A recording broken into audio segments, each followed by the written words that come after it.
Packers fans, welcome into the Green 19 podcast from JS Online and PackersNews.com. I'm Kassidy Hill, joined as always by Tom Silverstein and Ryan Wood.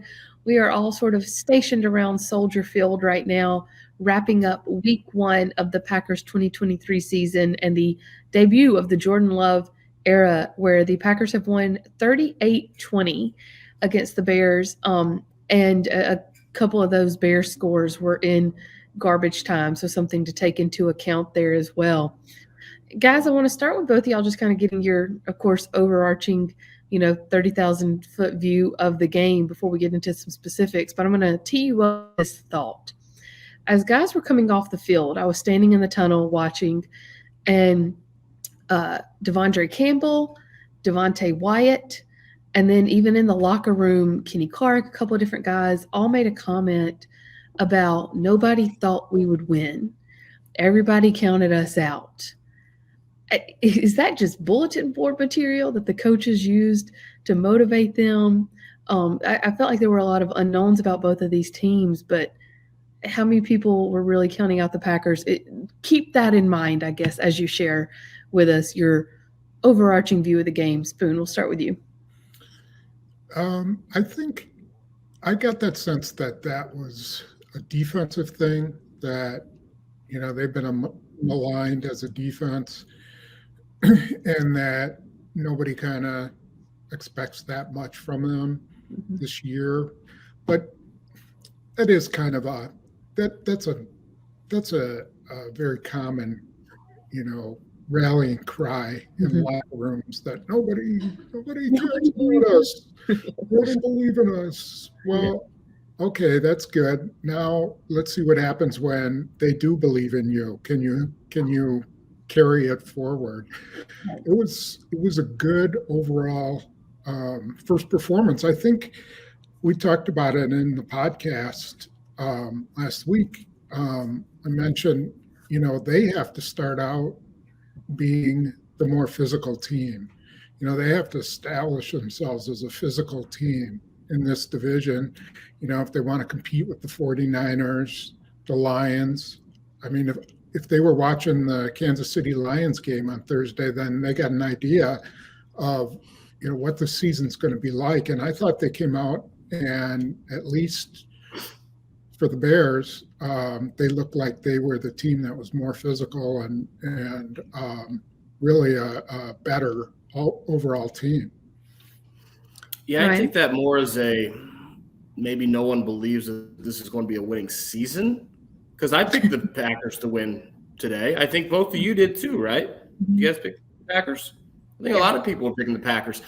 And I'll be honest, I wasn't picking the Packers mostly for the Packers. I was picking the Packers because the Bears suck, and they have for a long time. It just is what it is. And to me, what happened at Soldier Field today says a heck of a lot more about the Bears than it does the Packers. I don't know if we learned a whole lot about the Packers. This is devastating for Chicago. This is the third season with Justin Fields. He's a first-round pick. He's their future. He looked terrible today. Jordan Love completely outplayed him in his second NFL start. This was Justin Fields' 28th NFL start. From a Packers side, it reminds me a lot of 38-3 New Orleans Saints 2 years ago. Weird things can happen in an opener. The Saints beat the Packers in 2021, started the season 38-3 win. That Saints team ended up with a 9-8 record. They lost 5 games, had a 5-game losing streak in that season. I don't know yet if the Packers are good, how good they are, what the season's going to be for them. This is as demoralizing, I think, as deflating of a loss that the Bears could possibly have. It's a new chapter. It's a new era for the Packers. Same thing. I asked Aaron Jones after the game, what kind of statement do you think this sends to the Bears, to your rival? He said, nothing's changed. We're still the Packers. Yeah, that's what it looked like. That game looked like just about every other Packers-Bears game that you've seen for most of the past 30 years. So it says a lot about Chicago. What it says about the Packers going forward, I think we'll find out. They've got another winnable game next week in Atlanta. This is a pretty soft schedule. There's a lot of opportunities for wins out there. They're also a really young team. I think that on the whole the season, they're going to have to at times learn from losing. And if they can do that, I think that they'll have a pretty good year. But long way to go for them. It could not have started possibly better than it did today. Nothing's changed. We're still the Packers. That's building off of what Aaron Rodgers did to this team for 15 years. So let's focus on Jordan Love and what he did to this team today. Again, the caveat that this is week one. At least in the first half, even with pretty solid offensive line play, Yannick Ngakoue was getting in the backfield a decent bit and sort of pressuring Jordan Love. We saw him play through that, and other players all said, the second half was really where we kind of settled in. Again, the other caveat to that, he was without Christian Watson today. Romeo Doubs had not really practiced much other than in the past 2 weeks, other than Thursday and Friday, which were not a padded practice, and was playing with a lot of rookies out there. Jordan Love's final stats, though, through the air, 15 of 27 for 245 yards and 3 touchdowns. One of those 3 passing touchdowns was a screen to Aaron Jones where he did all the work for 35 yards. And then he also added 3 rushes for 12 yards on the ground. He said afterwards that he told his agent this morning he was ready to run somebody over. And his agent said, please slide. And he was like, that's not going to happen.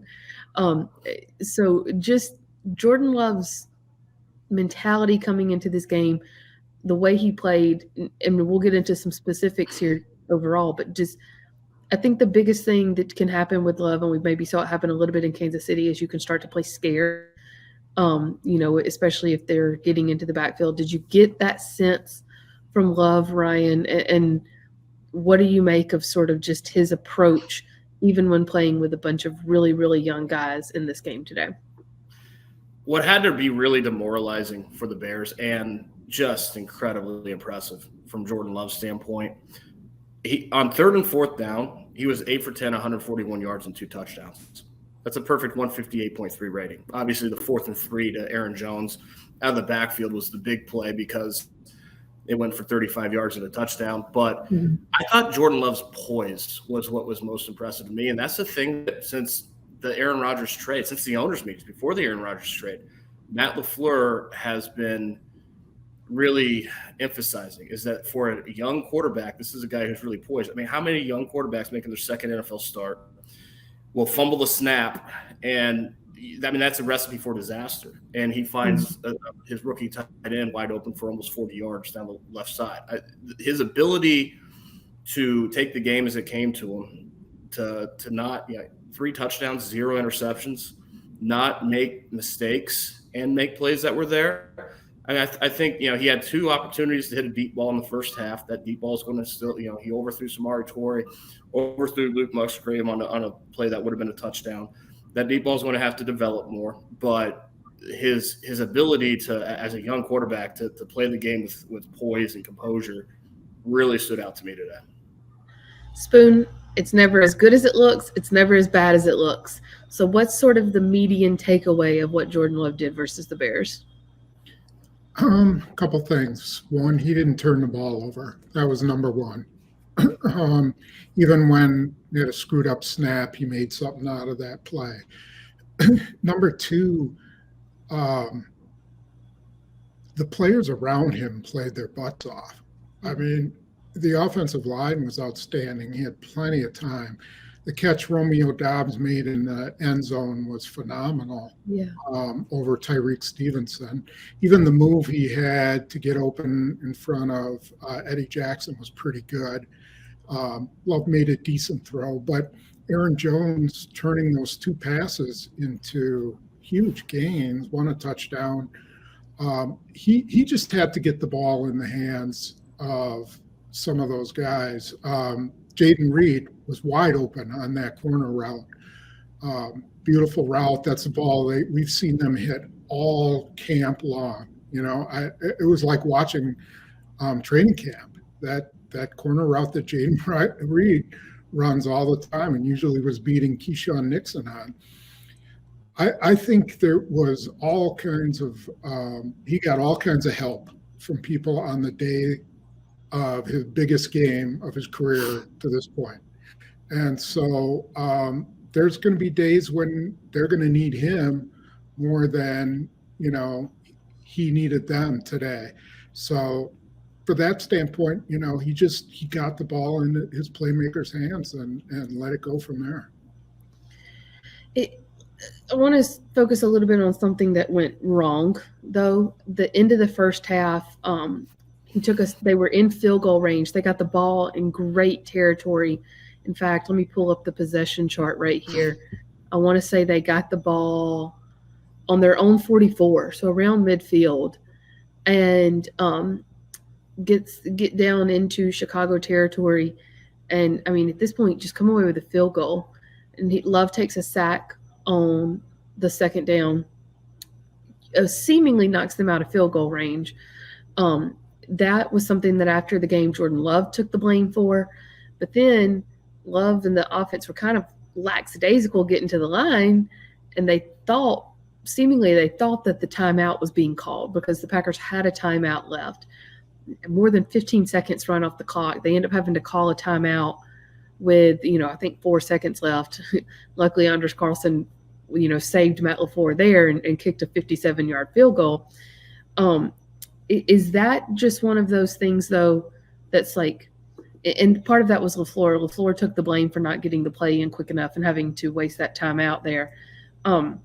Is that something, Spoon, that will just kind of come with awareness, like for Love and LaFleur, but mostly Love, of like, end of half, 2-minute field position, can't take a sack, and that's stuff that on paper but it actually putting it into practice in a game, is that something that just comes with time? Yeah, it's just a boneheaded mistake. Now, I was dealing with the live blog took a dump right about then, and so I didn't really watch too closely as to what happened. I just kind of saw the play-by-play afterwards. Well, I did see him get sacked. I don't know what happened and what the circumstances were, but yeah, you can't do it. It was a dumb rookie type mistake. You can't let that kind of stuff happen, and you can't cost your team points like that. And that's what happened. Another thing I want to focus on with just where Love could grow. Ryan, we've talked so much in the offseason about his deep ball. There were a couple of different times today where it seemed like it was wide open for a huge gain. I want to go back and watch one to Luke Musgrave because I thought Luke Musgrave stumbled off the line or got held up off the line, and that messed up his timing. That being said, same question. Is that something that comes more with time?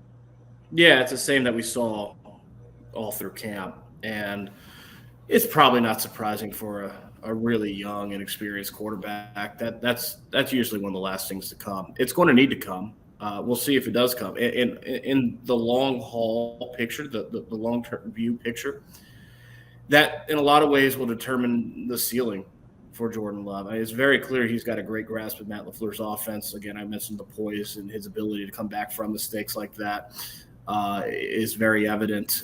His ability to hit short, intermediate routes, get the ball to his playmakers, take the yards that are there. Those are things that Jordan Love does very well. When you go against the Bears, you can get away with things like missing a couple touchdowns on deep balls. When you go against the Kansas City Chiefs, which are coming to Lambeau Field late in the season, you cannot. To win a Super Bowl, you cannot. You have to make big plays down the field. That's what the Patrick Mahomes, Joe Burrows, the top quarterbacks in the league are able to do that. But the fact that it's not there week one is probably understandable. It's just something to keep an eye on and see if it does develop as this season progresses. Let's go to those that were around him. Aaron Jones was really only a part of 3 drives, he was only really a major factor of 3 drives today, meaning that's when the play calls went to him. All 3 of those drives ended in a touchdown. 2 that were scored by him. 1 was the first touchdown to Romeo Doubs, but Aaron Jones is really who got him there. That being said, again, only really a part of 3 drives. Is that just saving him? Is that one of those things where you're just like shaking your head going, why are they not getting the ball in Aaron Jones' hands more? I said before the game, I wouldn't be surprised if he ends this game as the leading receiver and the leading rusher. And actually, don't think that happened. It He did end it as actually no, he did. Okay, so I was right about that, but it could have been so much more relative to what it was. Ryan, what kind of impact did he have today on the positive, and why do you think he was not used more?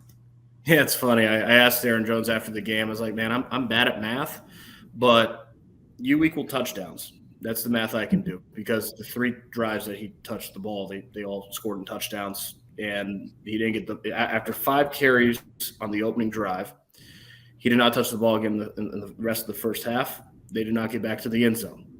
It's come out in the second half, those first 2 drives. He's got 3 carries the first 4 plays of the second half. The 5th play was the 51-yard screen, 1-yard touchdown plunge, and then on the next drive, it ends with the 4th and 3, 35-yard touchdown to him.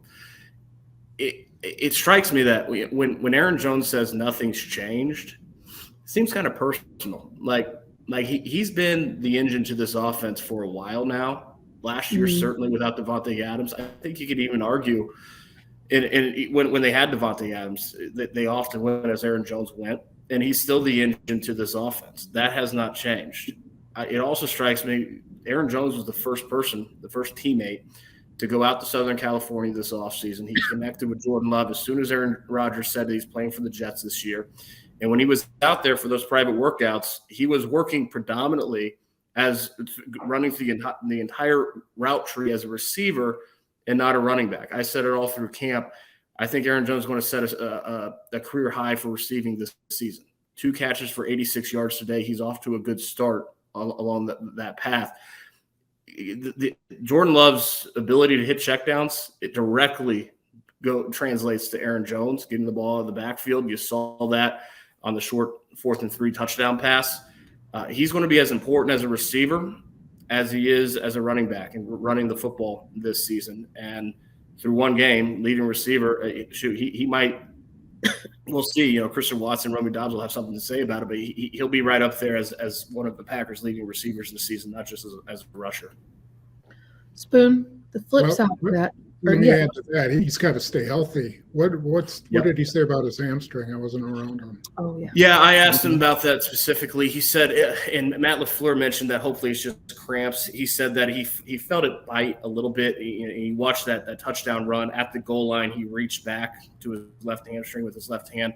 He said that he's pulled his hamstring before, and it's nothing like that. He said that if the score wasn't out of hand, he would have gone back in the game. Now, I think the Packers will evaluate how that hamstring feels Monday morning. I think that it wouldn't be surprising to me if they limited him in practice this week just to keep him fresh in their hopes for Sunday. But it does seem like it was minor. You're absolutely right, Spoon. And Matt LaFleur mentioned that managing Aaron Jones is going to be important. That's why he only had 11 touches, 127 yards on those 11 touches. So on average, every time he had the ball in his hands, it was a first down. But it is something that is forefront of their minds as a coaching staff, is managing him and keeping him healthy. Spoon, the flip side of that, A.J. Dillon, 13 rushes, 19 yards. He averaged 1.5 yards per carry. At one point, I think he had lost more yards than he had gained. We heard from him this offseason, from Matt LaFleur, his position coach, about him needing to find, that low center of gravity again. It seemed like he wasn't getting any ground today. And this is not going to be the toughest defensive front they faced by a mile. At what point do you get concerned if you're the Packers? Well, not after one game. I think he did not look good.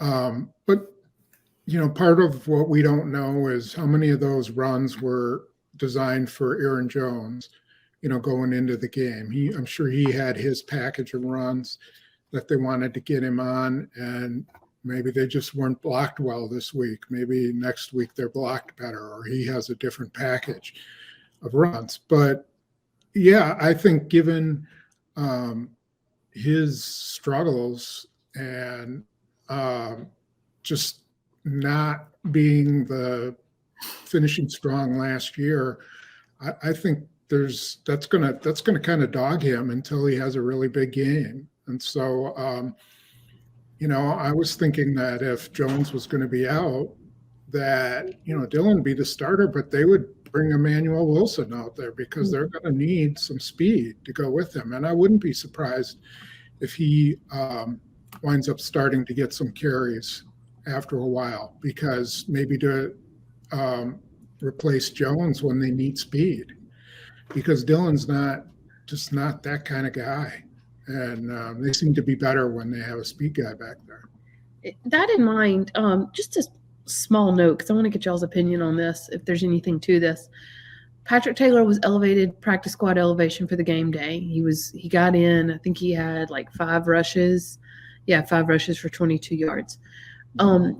Emmanuel Wilson was inactive. Both of those things separately, Patrick Taylor being elevated or Emmanuel Wilson being inactive, wouldn't have stood out to me. But the fact that they were together, I guess, is what makes me wonder, like, why do that? If you need to get Emmanuel Wilson game action, like, why do that this week? Well, you don't need to get him game action. You needed Patrick Taylor to play special teams. He's one of your best special teams players. Okay. And he's on the practice squad. They didn't go in here thinking that they needed Emmanuel Wilson with Aaron Jones and E.J. Dillon healthy. Maybe if Aaron Jones is banged up next week, or they don't feel like he can play a whole ton or can't play at all, then Emmanuel Wilson will be active.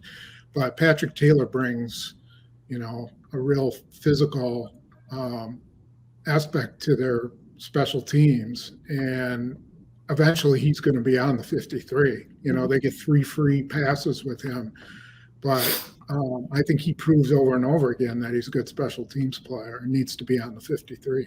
Okay, that makes sense. Yeah, I'll add on the Emmanuel Wilson side, Emmanuel Wilson really isn't on this 53 for this season, mostly. Maybe he factors in at some point this season. I don't have a crystal ball, but the thinking there is he showed a little something as a runner during the preseason. He led the NFL in preseason rushing yards. And this is a running back tandem with Aaron Jones and A.J. Dillon, who both might be entering their final year with the Packers. The Packers saved $12 million on the cap, and it sounds crazy to say on a day like today, but they saved $12 million on the cap if they release Aaron Jones next year before his final year of his contract, and A.J. Dillon's in the final year of his contract. So Emmanuel Wilson put good film on the field in preseason, and they didn't want to, because of his potential, they wanted to give him more time and ensure that they had more time with him to evaluate, to see if he works in the plans for 2024. Maybe he does, maybe he doesn't. Keeping him on the 53 allowed them the time to do that instead of subjecting him to waivers. So it's a lot of going into the season. In a lot of ways, it's a redshirt year for him. And to Spoon's point, Patrick Taylor is special teams. Yep. Yeah, but I think he's going to have to play. I just think that's the nature of running backs, is that they get hurt. And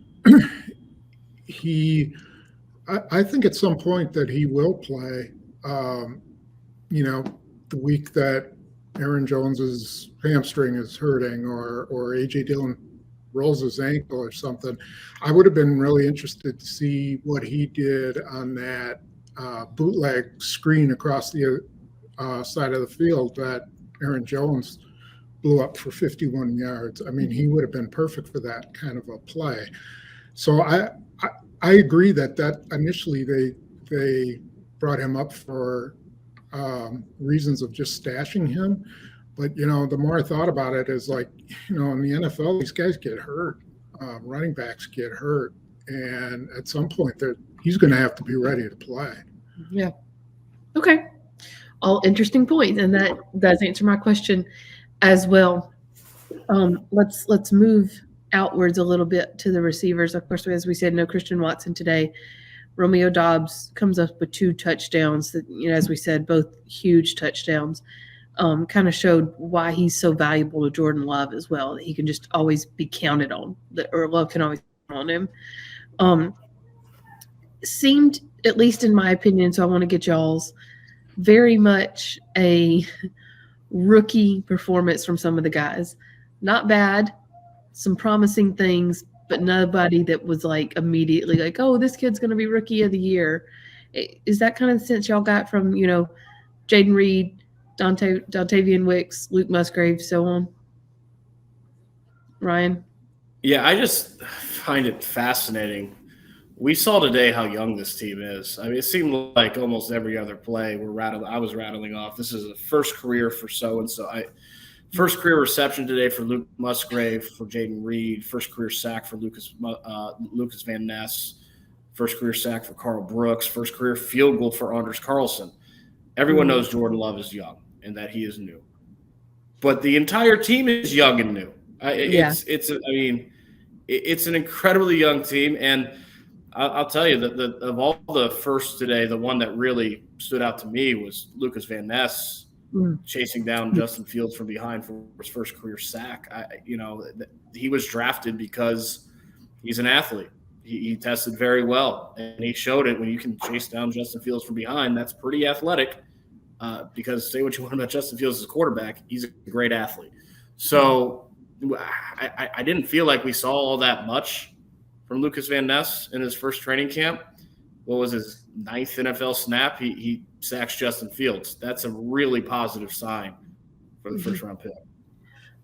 When he made that play, I couldn't help myself. I said out loud, I said, that's the most impressive play he's made since he's been in Green Bay. Yeah. So, I mean, and especially in that situation, because the Bears were on 2nd and goal from the 4, and he sacks him for an 8-yard loss, and then they stand up. Russell Douglas breaks up the pass on 3rd down as well, holds them to a field goal. And, and anytime they're in a goal to go and you hold them to a field goal, I feel like that's a win for the defense. That being said, let's actually switch to the defense. They talked all offseason about playing aggressive, but talk is just talk until you do something. And again, the caveat that this is just week 1. But it seemed so much more physical than what we've seen from them in recent, games. I asked Russell Douglas about it after the game, and he said, yeah, this is a whole different defense we're playing this year than last year. He also gave a lot of credit to Joe Barry. He said Joe Barry was finally calling the defense the way they want to play it. I guess my question is, what took it so long, or should the coach be acquiescing to the players or not? Is this defense that you saw today, how much do you take it with a grain of salt versus how much is it sustainable, Spoon? To me, it always starts out with what you have up front. And I think athletically, that's the best front they've had in probably since Super Bowl years. I mean, think about who you were playing with. Lowry's all hustle, terrific guy. And, but, they could never get him to play with just abandon and nastiness, and Jerron Reed last year had some nice plays here, and some pass rush, but he wasn't eating up double teams like TJ Slayton is. He isn't, running stunts with Kenny Clark, who's no longer getting double teamed because they got a double team Slayton in the middle. I just think that's the whole change, and it changes everything you can do with the defense now, because you can put pressure. That they went after Justin Fields, like Kenny Clark put it. They didn't rush him scared; they just went, and they had to keep their gaps and everything like that. But they were coming up the middle and really being aggressive, and so I think that's where it starts. And then, the secondary played pretty well, and then that allows the defensive front to get to them. Anyway, I thought they played it very aggressively, and I don't know if it's, I don't know what Joe Barry's calling. I don't know, because they were successful, Douglas might feel like he called everything great, and then next week they stink, and he's going to think that they didn't call it right. But what they did today was combine a decent game plan with really good performance. How about this? How about the fact that 4 different Packers players had at least a half sack today, and not any of them were Rashawn Gary? That's pretty good. Rashawn Gary played today. He's on the pitch count. He's not Rashawn Gary yet. He's not going to be for a little while. But you want to talk about depth of talent on that defensive front? That's depth. And eventually, Rashawn Gary is going to be Rashawn Gary again. You add that to what they have. Devontae Wyatt, a sack and a half today. We all of us saw it in camp. He seemed like a different player. He was getting exclusively first-team reps. He was on the top of everyone's list of potential breakout players this year. Sack and a half today. He had a sack and a half his entire rookie season. That's a really good start to a second year for Devontae Wyatt. So when they add Rashawn Gary to that mix, they got some guys that can get after the quarterback. And, yeah, it's more depth than they've had on their defensive front in a very, very long time. Did you see what you thought you would see? And Spoon, I'm going to pose this to you first. By putting TJ Slayton, Devontae Wyatt inside, I mean, as you said, they were drawing double teams. Devontae Wyatt got into the backfield. Did all of that correlate itself to seeing what you thought you would see by them moving Kenny Clark more outside because Slayton was able to play the nose? Yeah. I think that opened up Kenny Clark for a lot of opportunity. But it's, those guys, they can do a lot of different things that guys they had before couldn't. When they slant and take out, a offensive lineman that's standing right in front of Kenny Clark or in front of Quay Walker, or they're taking a guy out that, is a possible blocker for one of their teammates. That's a huge play. And because of their size and their speed and their get off, they were playing what I thought was a pretty bad offensive line. And even though they have two, first round draft pick at right tackle, Lucas Patrick was their center. I mean, he wasn't starting caliber in Green Bay, so how is he starting caliber here 2 years later? They worked him, and they worked Cody Whitehair a little bit, and they're going to face better offensive lines than that. So we'll see. I thought they set the tone, and each week it's going to probably get tougher, and so we'll see what they do the next time. I want to get y'all's opinion on this too. During the Quay Walker pick six, it was like Justin Fields was throwing the ball right to him. So he picks it off around the 42-yard line. He starts to run straight, and then he bounces out, and he takes it around the edge. During that return, which is what happens, I guess, sometimes when it's defense, but Quay Walker's pretty fast. But during that return, I had enough time to think about the fact this would be interesting. Pick up my phone, open the camera. I mean, it took forever. Did you think he was ever going to make it to the end zone during that whole return, Spoon? Oh, when I'm watching it, I'm going, they got to put this guy on offense. I mean, he was breaking tackles right and left, spin moves. I mean, he's fast. It did take time, but that's because he's weaving all around guys. I honestly, I was thinking maybe a kickoff or maybe a tight end. They get a little, short on tight ends because he's a big physical, all-out runner. And then he probably figured I never want to play offense after he got clocked at the goal line. I mean, that guy just drilled him. I'm sure his thoughts of playing offense just faded away after taking that hit. That play took so long. I thought it was over. I didn't realize it was still going.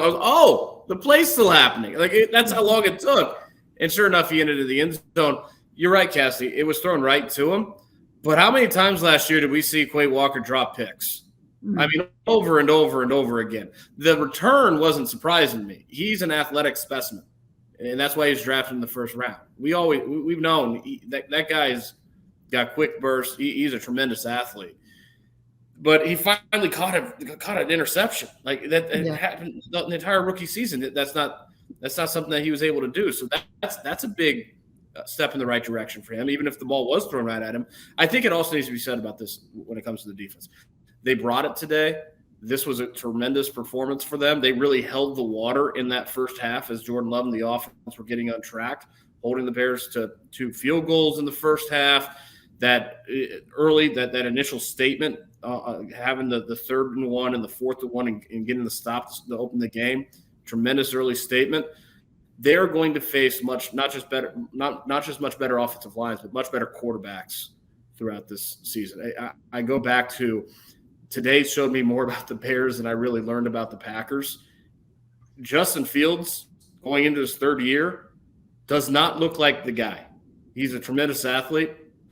He's 28 career starts in now, and he as playing the quarterback position, he's just not there. They're going to play much better quarterbacks as this season progresses. That's when it's going to be the real test for them. Get quarterbacks that aren't going to throw the football directly to your inside linebacker down the field. But I mean, it's a good first step, but I want to see them against much better quarterbacks than Justin Fields. One other note on Quay Walker, just something I want to bring up real quick. The Packers got 9 penalties today for 90 yards, and I need to go through the play-by-play and actually take note of how many of those were after the play penalties because of pushing and shoving, and there was a whole kerfuffle on the Bears sideline at one point. One player who was never in the middle of that was Quay Walker, and that was something that he talked a lot this offseason about really, really working on. But when that scuffle happened on the Bears sideline and Jair Alexander and I think it was Mooney sort of got into it back and forth, I mean, that's almost the exact situation that Quay Walker was in at the Bills last year, where somebody was just pulling people out of the way and he lost his cool.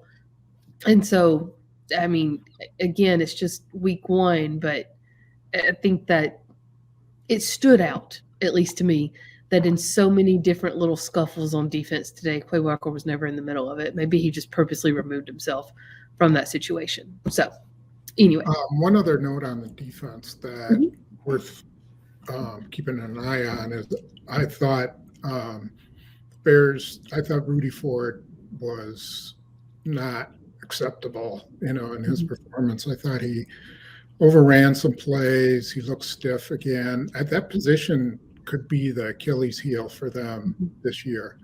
I, kind of thought they could cover it up. Savage, I thought, played a really good game. He ran. He was a bandit. He didn't hesitate on anything. But that other safety position could wind up really, really hurting them. And I think they're going to have to keep considering people, whether it's a trade, whether it's picking someone off the street. Rudy Ford's a really good special teams player, but I just don't think he has the bend and elasticity in his body to be a really good safety. I'm glad you brought that up because I wanted to talk about safety in the secondary as well. Darnell Savage was actually the leading tackler. He finished with 10 tackles. Rasul Douglas was the second leading tackler with 8. Keyshawn Nixon third with 7. Darnell Savage was just a missile at times, it seemed, today and wrapped up well. There were times last year where they were counting missed tackles in a game because it was so prevalent and standing out. But he, as you said, Spoon, he can't handle that back end on his own. Until you start bringing other people in, do you put Jonathan Owens in there just to see if there's maybe something there in a game? I wouldn't bench Rudy Ford after one game, but I think it just is an example of what the limitations are with him. I think he's going to be a good round the box kind of player, but open field, he just can't really break down and shift the way like a Darnell Savage can or other safeties can. So I don't know whether Jonathan Owens is the answer. Anthony Johnson, I mean, they're playing every other rookie. Why not give him a shot? I don't know. Yeah, he's an active today too. But yeah, I think they're going to have to do something if they're going to be like in the run. If they wind up being a team that they think has a chance to make the playoffs, then they got to find a solution there. Ryan, I was about to call on you because I saw your hand raised, but I know what you're about to say. What am I about to say, Kassidy? That the starting safety for next to Darnell Savage is already on this roster. 2 words. Rasul Douglas. I think Quay Walker. I'm just kidding.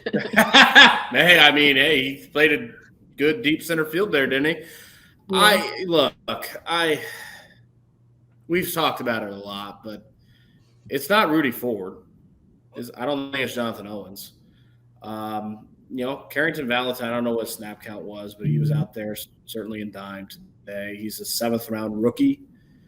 I don't know if he's ready to go out there and play 60, 70 snaps right now, but he might be at some point this season.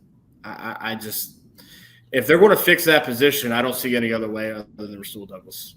I don't know that it exists. It doesn't mean that it doesn't exist. I just don't see it. Spoon, are you on the Rasul train yet?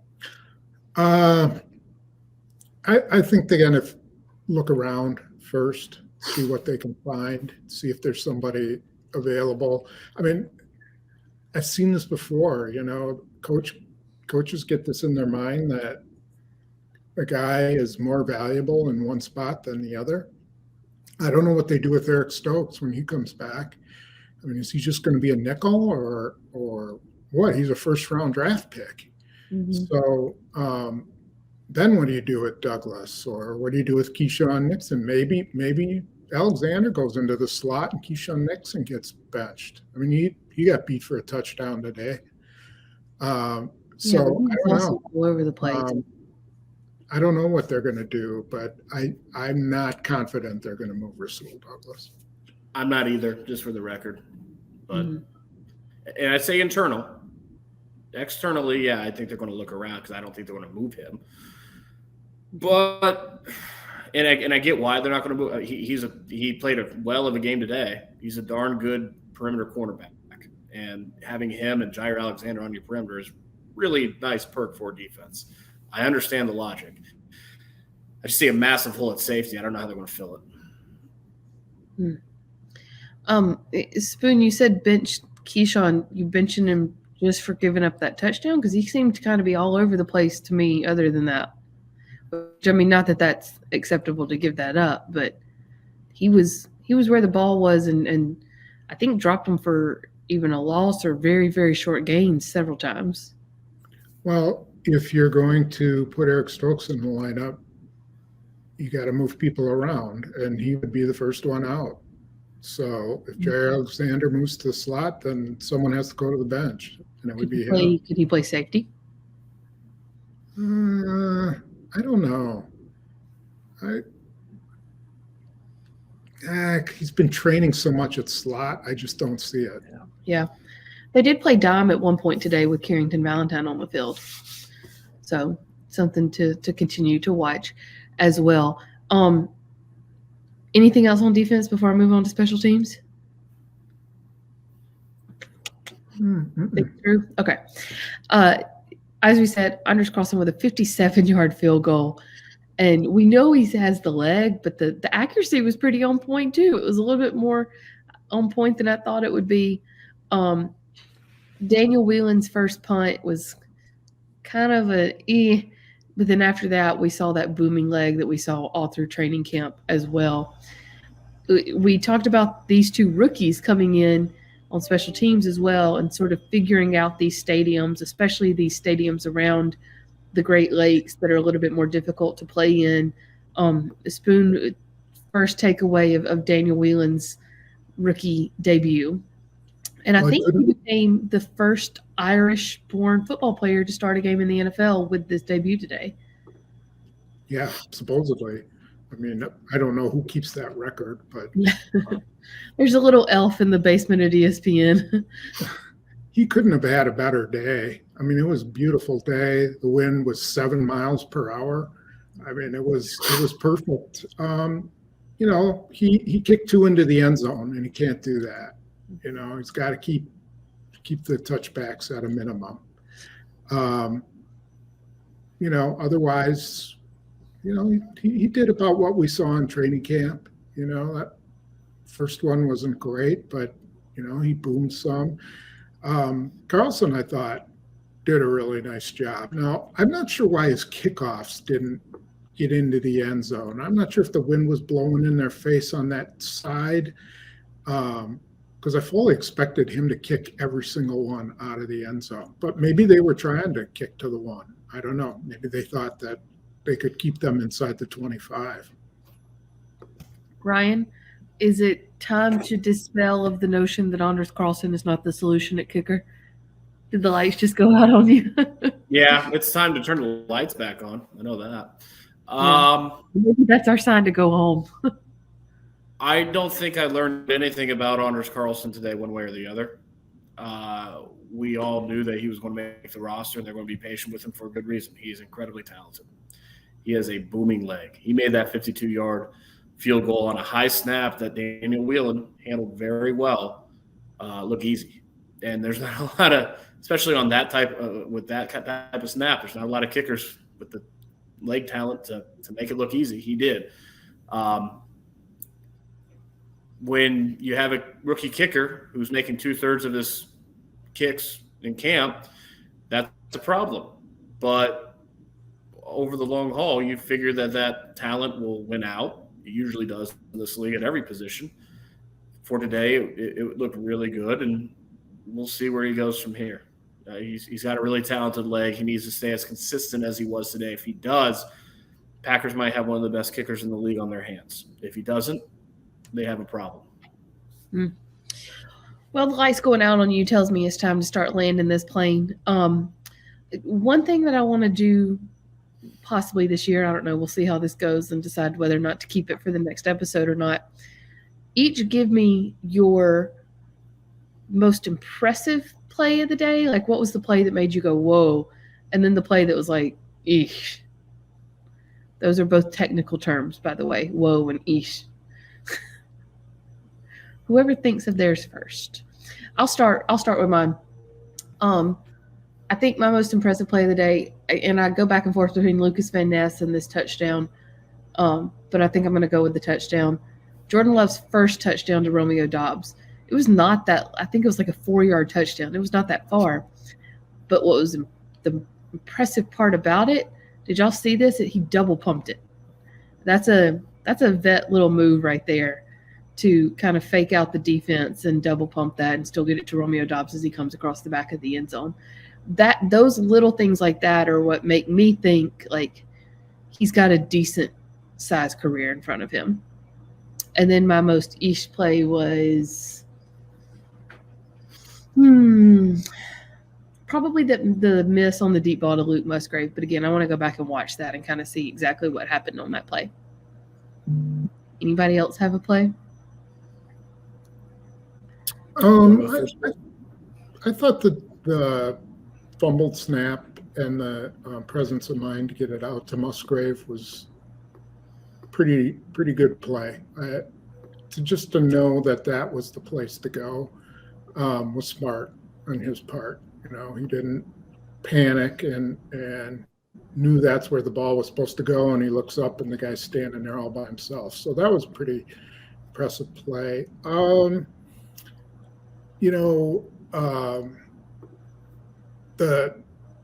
The worst play to me was Devondre Campbell pulling that guy off the pile and cost 15 yards and 3 points because he should know better than that. That's an established rule now that you can't pull guys off the pile.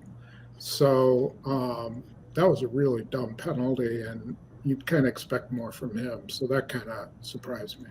That's a very good point. Yeah, Ryan? the only play today that I thought Jordan Love definitely wanted back was missing the touchdown to Luke Musgrave, and he just missed it. That was my read on it. My most impressive play, probably the hitting Musgrave off the fumble snap. I'm going to give early in the game, there was a 2nd and 2. It was an incomplete pass, and it's not a play that I don't know if either of you or anyone will remember, but for me, it really stood out. It was 2nd and 2, the opening drive from the Bears' 12-yard line, and Love I think rolled to the right, had nothing downfield, absolutely nothing. He had nothing on the play except field goal range. He had points there at the 12-yard line. And instead of panicking, instead of forcing something that wasn't there, instead of doing what a lot of young quarterbacks do and flirting with the turnover, he takes his time. He's composed and patient, poised. And he throws an incomplete pass to Dontavian Wicks, who was covered, but he put it in a place that no Bears defender had a chance at picking the ball off. Low percentage throw because he was covered. There was nothing downfield, but he wasn't flirting with turning the ball over in that situation. And I remember watching that. I was like, okay, because a lot of young quarterbacks there, they might try to make something out of nothing. And Jordan Love just kind of took the nothing. And if he can continue doing that as a first-year starter, that's impressive for a young guy at that position. So, again, not a play that jumps off the box score, the play-by-play at all. But an incomplete pass when nothing was there and just taking the nothing and living for another play, I thought was pretty impressive. They get a touchdown on the drive. If he throws a pick there, they don't. Yeah. He also the swing pass to Aaron Jones that he took for 50+ yards, he threw it off one foot as he was falling backwards. So that was a little impressive as well. Guys, it's time to head back to Green Bay and then gear up for week 2 versus the Atlanta Falcons. So we're going to go ahead and say good night here. You'll probably be listening to this on Monday morning. And so just keep in mind, we will have Matt LaFleur Monday afternoons. We'll have coverage from that as well. And we will have even more wrap-up coverage from the Packers' 38-20 Week 1 win over the Bears. Guys, you got any final words you want to say to sign us off? Nope. Boone says, get me home. Soldier Field is not Motel 6. They will not leave the light on for you. No, they won't. You know what? This happened to us here last year, too. I don't know if you remember this. The lights went off on us last year when we were doing the podcast, too. It's definitely our cue to go home. We're going to do that now. Thanks so much, guys. As always, this has been the Green 19 podcast from JS Online and PackersNews.com.